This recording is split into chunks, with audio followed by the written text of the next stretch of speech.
Au début du film, les médecins tentent de réanimer un patient en arrêt cardiaque. L'infirmier reste un peu à l'écart et observe. Ils n'arrivent pas à le sauver. Amy Lou Green est infirmière dans un hôpital du New Jersey. Elle s'occupe d'une patiente âgée, Anna Martinez, et autorise en secret son mari à passer la nuit auprès d'elle. Pour cela, elle reçoit un rappel à l'ordre. Mais on lui annonce aussi qu'un employé a été embauché pour le service de nuit. Après sa garde de nuit, elle rentre chez elle quand ses enfants sont déjà partis à l'école avec la nounou, qui passe littéralement tout son temps avec eux. Ce rythme de vie mine peu à peu la santé d'Amy. Le médecin la prévient que, d'ici encore quelques semaines seulement, un infarctus est tout à fait possible. Amy a besoin de repos avant une éventuelle transplantation, mais elle ne peut pas prendre d'arrêt maladie car elle n'a pas d'assurance. Pour l'obtenir, il faut un an de travail. Il lui demande d'expliquer à ses enfants les symptômes à reconnaître en cas d'urgence. Elle est rattrapée par les difficultés financières. Tout l'argent part chez la nounou et les médecins et elle peine vraiment à joindre les deux bouts. Lors d'une nouvelle garde, Amy fait la connaissance d'un nouvel infirmier, Charlie Cullen, lui fait une courte visite des lieux et lui montre comment utiliser l'appareil Pyxis pour récupérer les médicaments. Charlie dit qu'il a une grande expérience car il a travaillé dans de nombreux hôpitaux et qu'il connaît Laurie, une ancienne camarade d'Amy. Elle lui montre avec quelle délicatesse elle s'occupe d'Anna Martinez et le gars essaie de faire pareil. Après avoir vu les patients, il propose d'aller déjeuner. L'infirmière lui offre une salade. Le nouveau collègue raconte qu'il a 2 filles, de 4 et 7 ans, mais qu'elles vivent avec leur mère à 6 heures d'ici.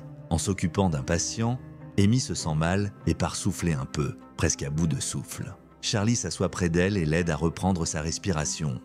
Amy avoue qu'elle souffre d'une cardiomyopathie, des caillots sur le cœur et demande de ne pas en parler à la direction car si ça se sait, elle sera licenciée. Elle doit encore travailler 4 mois pour obtenir l'assurance et pouvoir prendre un arrêt. Il promet d'être là pour elle et désormais, il la conduit jusqu'au travail. Pendant la garde, Amy apprend qu'Anna Martinez est morte dans des circonstances floues. Alors qu'ils remettent bien la chambre en ordre, Charlie raconte que sa mère est elle aussi décédée à l'hôpital.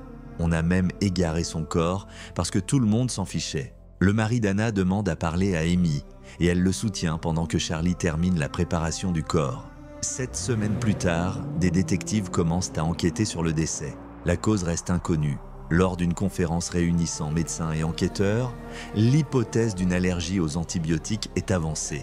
Mais la réaction paraît étrange et aucune preuve d'une injection volontaire n'apparaît. Le corps a été remis à la famille, qui n'a pas porté plainte car elle ignorait les circonstances suspectes. Quand les détectives décident d'exhumer le corps, ils découvrent qu'il a déjà été incinéré.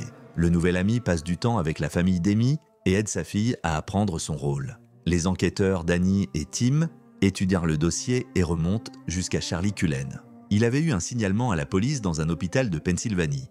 Il avait crevé les pneus d'un collègue après une dispute, mais les accusations ont été retirées. Danny est persuadé que l'affaire a été étouffée contre de l'argent et que la vraie cause du décès est cachée. Linda Garant, la responsable des risques de l'établissement, informe le personnel d'une enquête conjointe avec la police. Tout le monde sera interrogé. L'avocat prévient que toute divulgation sans le conseil juridique de l'hôpital est passible d'un licenciement immédiat.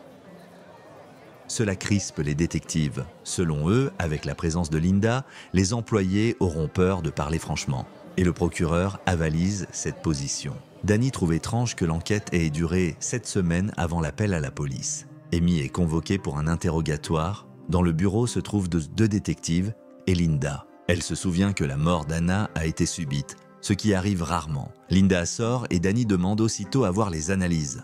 Amy remarque que les documents mentionnent de l'insuline. Si on en a réellement injecté, cela a pu causer la mort de la patiente. Linda revient et les enquêteurs rangent discrètement les papiers. À la question sur Charlie, elle répond qu'ils travaillent ensemble la nuit alors qu'Anna est morte en journée.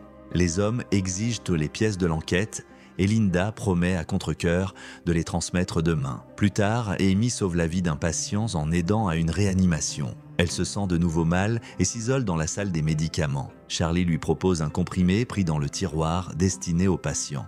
Amy craint qu'il ne se fasse renvoyer, mais il lui confie un truc.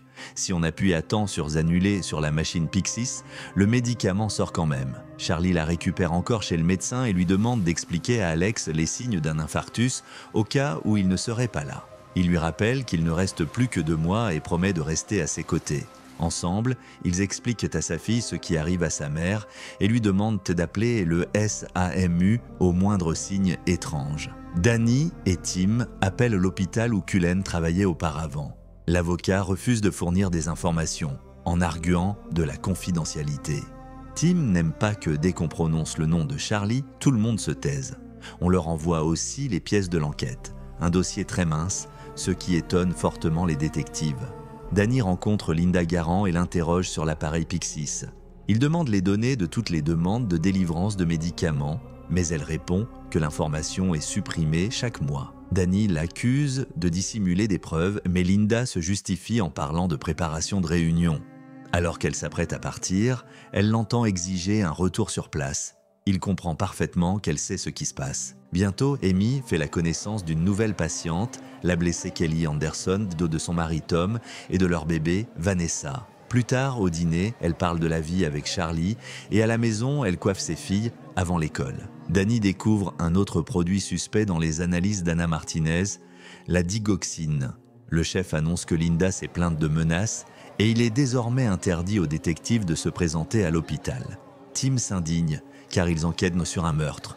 Mais le chef répond que sans corps et sans autopsie, ils n'ont pas de preuves. Amy apporte à Kelly de quoi manger et lui demande des nouvelles de Vanessa, mais elle ne se souvient pas du bébé. Voyant l'aggravation de l'état, Amy vérifie les paramètres. Aucune réaction. Elle appelle d'urgence Tom et lui demande de venir. Dans les documents, elle remarque la présence d'insuline, se précipite pour sauver la patiente, mais en vain. Kelly meurt. Amy l'annonce à Tom arrivé à l'hôpital. Devant la maison d'Amy, Danny et Tim l'attendent. La femme pense qu'il s'agit de la mort de Kelly Anderson, mais les détectives n'en savent rien. Danny demande si Charlie est venu voir Kelly. Amy prend sa défense, car elle lui fait confiance. Mais Danny rappelle que Charlie a changé 9 fois d'hôpital et qu'aucun de ses anciens collègues ne veut parler de lui. Le détective donne à Amy sa carte au cas où elle changerait d'avis. La femme est inquiète, mais elle essaie de ne pas céder au pire. Elle retrouve son amie de longue date, Laurie, avec qui, d'après Charlie, il était en contact. Elle ne s'était pas vue depuis plus de 10 ans. Amy demande tout de suite des nouvelles de Cullen. Laurie avoue que des rumeurs circulaient, il serait impliqué dans la mort d'un patient. On avait trouvé de l'insuline chez la victime. Quand Charlie travaillait, des arrêts cardiaques se produisaient chaque nuit et après son départ, 1 fois par mois. On disait qu'il perçait les poches de perfusion et injectait le produit. Amy commence à comprendre que Danny avait raison.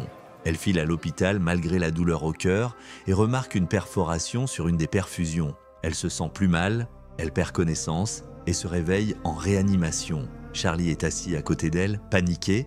Elle demande qu'on la fasse sortir et qu'on la ramène chez elle. Charlie la raccompagne, mais elle lui demande de ne pas entrer car elle veut se débarrasser au plus vite de la présence d'un tueur.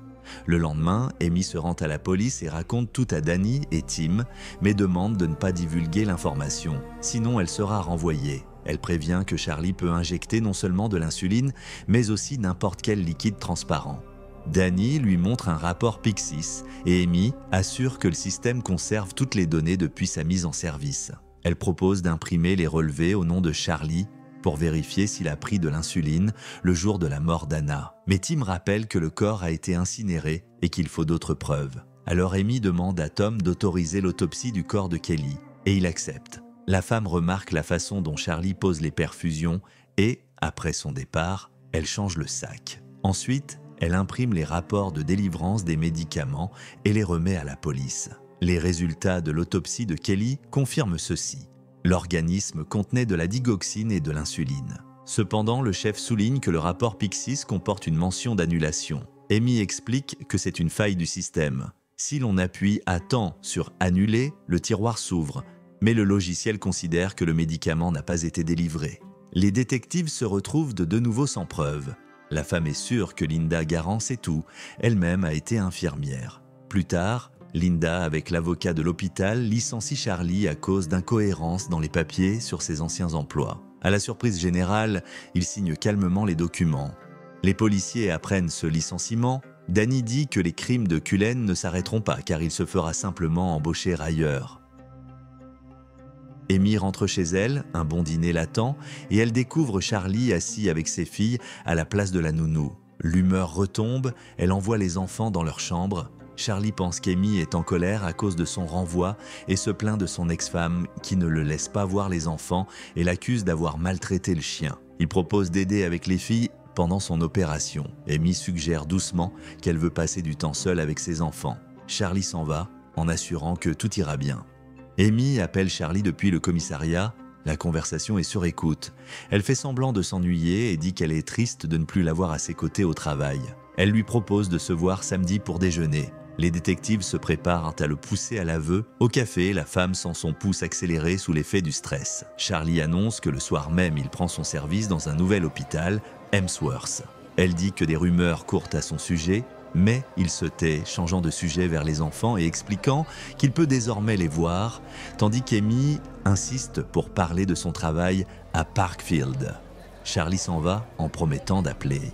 Les détectives viennent la voir et arrêtent Charlie en route pour l'hôpital, puis l'emmènent au poste. Là-bas, il se tait répétant « Je ne peux pas », sans dire pourquoi il a fait ça, combien de poches il a percé et combien de personnes il a tuées. Danny informe Amy que Charlie garde le silence et que demain, la loi obligera à le relâcher. Alors Amy vient le voir elle-même et s'adresse à lui comme à un ami. Elle ne comprend pas comment un homme aussi gentil a pu tuer, s'excuse d'avoir menti et demande la vérité. Charlie avoue et donne les noms de certaines de ses victimes. Un bandeau défile à l'écran. Pour éviter la peine de mort, Charlie a reconnu le meurtre de 29 personnes, mais en réalité, il y aurait eu près de 400 victimes. Il n'a jamais expliqué ses motivations. Il purge actuellement une peine de prison à perpétuité. Un infirmier avec 16 ans d'expérience, soupçonné dans la plupart des hôpitaux mais qu'on n'a pas réussi à prendre en flagrant délit pendant très longtemps. Aucune procédure pénale n'a été ouverte contre les hôpitaux. Dans le final, on apprend qu'Amy a été opérée du cœur et qu'elle vit désormais avec ses filles en Floride, tout en restant une excellente infirmière. C'est à ce moment que le film s'achève. Merci à tous d'avoir regardé cette vidéo jusqu'au bout. Mettez un like à cette vidéo, écrivez dans les commentaires ce que vous pensez de ce film et à très bientôt dans de nouvelles vidéos.